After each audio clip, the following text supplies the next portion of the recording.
आजची कहाणी आहे एका आईची नाही, एका कसाईची. म्हणजे या बाईनं स्वतःच्या 1.5 वर्षाच्या मुलीची हत्या केली.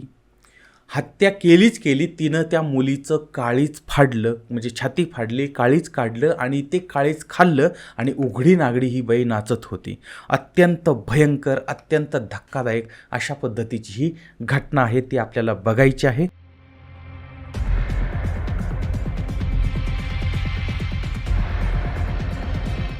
झारखंड राज्य आहे, राज्यातील पलामू जिल्हा आहे, या जिल्ह्यातील हुसेनबाद पोलीस ठाणं आहे आणि त्या हद्दीमधील खराड नावाचं एक गाव आहे. आता या ठिकाणी पती राहतो आहे. पतीचं नाव आहे अरुण राम. याची पत्नी आहे, तिचं नाव आहे गीता देवी अरुण राम. या दोघांचं काही वर्षापूर्वी लग्न झालेलं आहे. सुखाने संसार सुरू झालेला होता, संसार बहरलेला होता. यांना 3 मुली आणि 1 मुलगा झाला. अशा पद्धतीनं पती पत्नी, 4 मुलं आणि घरामध्ये पतीची आई कौशल्या देवी, ह्या अशा पद्धतीनं हे 4 आणि 2 6 आणि 1 7 असं सप्तरंगी कुटुंब या ठिकाणी राहतं आहे. आता शेती वगैरे याच्यावरती या कुटुंबाचा उदरनिर्वाह चालतो आहे. पती जो आहे तो दिल्लीमध्ये पण काम करतो आहे. सगळं काही सुरळीत सुरू होतं. तारीख आहे 14 नोव्हेंबर 2024 गुरुवार. त्या दिवशी होता बालदिन. खरं तर बालदिन हा सुखवस्तू बालकांचा दिन आहे असं म्हटलं पाहिजे, कारण जे बालक खरे दुबळे असतात त्यांच्यासाठी हा बालदिन नसतो असो. तर आता बालदिन होता, पण या दिवशीच भयंकर घटना घडलेली होती. आता याच काळामध्ये हा छटपूजेचा काळ होता. या पूजेसाठी पतीची बहीण तिच्या सासरवरून माहेरला आलेली होती आणि ती नंतर छटपूजा वगैरे झाली आणि त्यानंतर ही बहीण जी आहे ती तिच्या सासरला निघाली. भाऊ जो आहे तिचा तो तिला सोडवायला तिच्या सासरी गेलेला आहे. आता घरामध्ये सासू आहे, सून आहे आणि यांची मुलं आहेत. सकाळी साधारण आता पती तर गेलेला होता. आता सकाळी सून ही तिचं आवराआवरी केली आणि त्याच्यानंतर ती आपल्या 1.5 वर्षाच्या मुलीला घेऊन घराच्या बाहेर पडली. आता यावेळेस नेहमीप्रमाणे कुठलीही सासू विचारते तसं ह्या सासूनं विचारलं, कुठं निघाली? त्यावेळेस तिनं सांगितलं की बाजारामध्ये जाऊन येते. तिथला बाजार होता, त्या बाजारात जाते आणि त्यानंतर माघारी येते असं म्हणून ती सून घराच्या बाहेर पडली. त्यानंतर संध्याकाळ झाली तरी ही बाई काही घरी आली नाही. आता अंधार पडला, रात्रीची वेळ झाली तरीसुद्धा ती आली नाही आणि बराच वेळ झाला, उशीर झाला, पार अगदी मध्यरात्र व्हायला आली तरीसुद्धा ती आलेली नव्हती. बाजारात गेली म्हणून सांगितलं. म्हणजे आता मध्यरात्र झाली तरीसुद्धा ती आली नाही आणि आता इकडे ही सासू मुलं वाट पाहतायत, पण तरी तिचा काही तपास लागत नव्हता. आणि रात्रीच्या साधारण 2चा सुमार झाला होता. खरं तर रात्रीचे सगळे सामसूम होते, पण दुसऱ्या दिवशी मतदान होतं त्या ठिकाणचं. त्या राज्यातलं मतदान चालू आहे, काही टप्प्यामध्ये आहे, त्याच्यातलं दुसऱ्या दिवशी मतदान होतं आणि त्यामुळे पुढाऱ्यांसाठी ही कत्तलीची रात्र होती. मग पैसे वाटप करणे, मतं वळवणे अशा पद्धतीची लोकशाहीची सेवा या ठिकाणी रात्रभर चालू असते. आणि उडाणटप्पू कार्यकर्ते जे आहेत ते कुठून तरी काहीतरी पैसे येतील, कुठेतरी काहीतरी खायला मिळेल वगैरे वगैरे असं हे भिकार विचार त्यांच्या मनात येत असतात आणि ते आशेनं घिरट्या घालत असतात. तर त्याच्यामुळे काय होतं की रात्रभर कुठं ना कुठं तरी चिवचिव कावकाव चालूच असते आणि या वातावरणामध्येच यांच्या दारावरती थाप पडली. आता कुणीतरी असंच आलेलं असेल असं वाटत असताना सासूनं दरवाजा उघडला. दरवाजामध्ये सून उभी होती, पण तिच्या अंगावर एकही कापड नव्हतं. अत्यंत विचित्र अवस्थेमध्ये तिनं ते अंगारे धोपारे केलेले होते आणि उघडी नागडी ती समोर उभी होती. अत्यंत विचित्र भीतीदायक असं ते दृश्य होतं. तिला मग सासूनं आत घेतलं. त्यानंतर तिला कपडे वगैरे दिली आणि विचारलं, मुलगी कुठे आहे? त्यावेळेस हिनं सांगितलं ती बाजारामध्ये राहिली वगैरे सांगायला सुरुवात केली. आता बाजारात राहिली कसं काय राहू शकते? म्हणजे तू एक तर सकाळी गेली बाजारला, दिवसभर बाजार करत बसली. बाजार करायला वेळ किती लागतो? तास लागेल, 2 तास लागेल, 3 तास लागेल, 4 तास लागेल.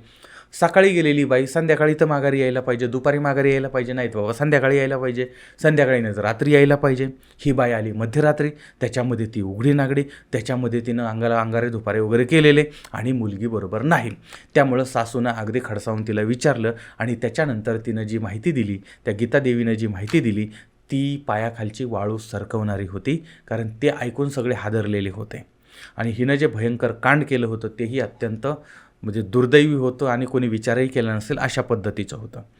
तर नक्की काय घडलं होतं? तर ही गीता जी आहे ती अंधश्रद्धेच्या पूर्ण आहारी गेलेली बाई होती. अत्यंत विचित्र अशा पद्धतीची तिचं ते वागणं होतं किंवा जगणं होतं. आता तिच्यामुळे साधारण 2-3 वर्षापूर्वीच तिच्या नवऱ्यानं तिला डॉक्टरकडे नेलेलं होतं.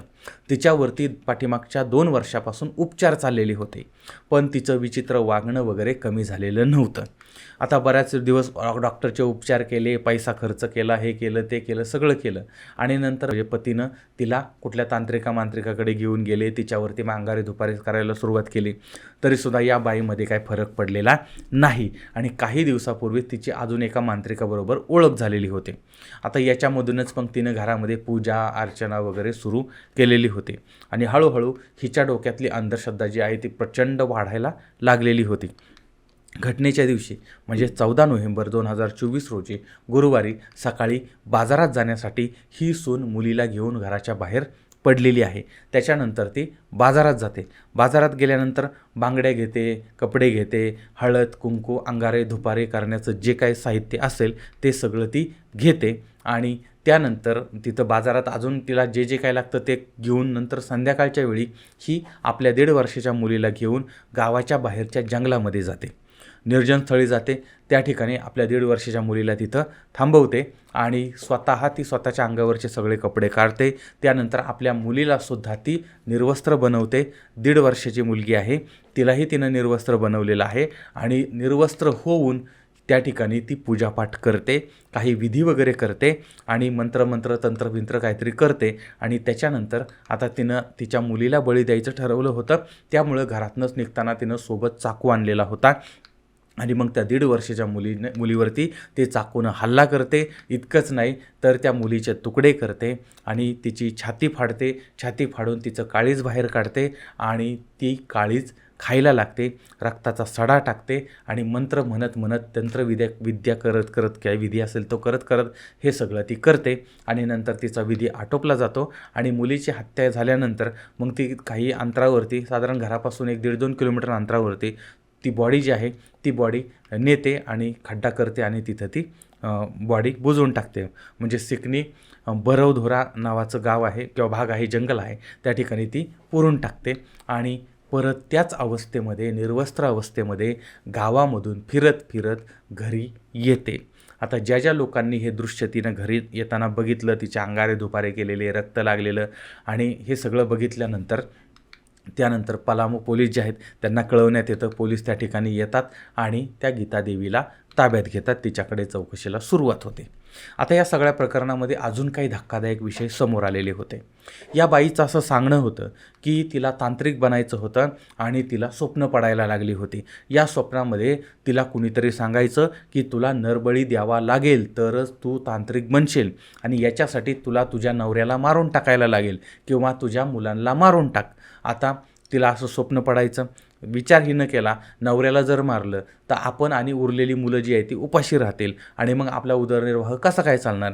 याच्यामुळं तिनं नवऱ्याला मारण्याच्या ऐवजी स्वतःच्या 1.5 वर्षाच्या दूध पिणाऱ्या लहान बाळाला मारण्याचं ठरवलं आणि त्याप्रमाणे तिनं त्या बाळाचा बळी दिला, त्या मुलीचा बळी दिला होता.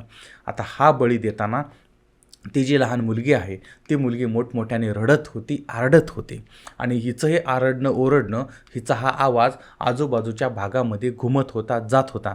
पण एवढ्या रात्रीचं काय चाललं आहे यामुळे लोक घाबरले होते आणि कोणीही त्या आवाजाच्या दिशेनं आलं नाही आणि अखेर या आईनं त्या मुलीला ठार मारलं होतं. आता या घटनेमध्ये अजून एक ती बाई बोलत होती आणि ती म्हणजे जर दुसऱ्या दिवशी पोलिसांनी तिला ताब्यात घेतलं नसतं तर तिनं तिच्या मेलेल्या मुलीला जिवंत केलं असतं. तर अशा पद्धतीची तिची ती मानसिकता तयार झाली होती. आता या प्रकरणामध्ये सध्या तरी ती एकटीच आहे असं समोर येत आहे. पण याच्यामध्ये कोणता मांत्रिक कोणता तांत्रिक याचा सहभाग आहे का याचासुद्धा तपास चाललेला आहे. पण विश्वास बसत नाही अशा पद्धतीचं हे प्रकरण समोर आलं होतं आणि जे समोर आलं होतं ते तुमच्यापर्यंत मांडण्याचा प्रयत्न केलेला आहे. आता याच्यात अजून काय अपडेट असतील तर त्याही आपण नंतर पाहूया. बरं, आता या घटनेबद्दल तुम्हाला काय वाटतं आणि अशा पद्धतीच्या घटना घडू नयेत यासाठी काय केलं पाहिजे. मुळामध्ये एकतर कायदा अत्यंत सक्षम असा पाहिजे की असं कृत्य करणाऱ्या व्यक्तीला इतकी भयंकर शिक्षा, आणि ही जी भयंकर शिक्षा आहे ती शिक्षा सगळ्यांच्या समक्ष दिली पाहिजे. म्हणजे उद्या कुणाच्या डोक्यामध्ये असं काही खूळ असेल तर ते अगोदरच त्याच्या डोक्यातनं निघून जाईल. तर असं जर झालं तर कदाचित अशा घटना कमी होऊ शकतात. अर्थात याबद्दल तुमचं मत काय ते सुद्धा जरूर कळवा. पुन्हा भेटूया पुढच्या भागामध्ये एका नवीन विषयासह. तोपर्यंत धन्यवाद.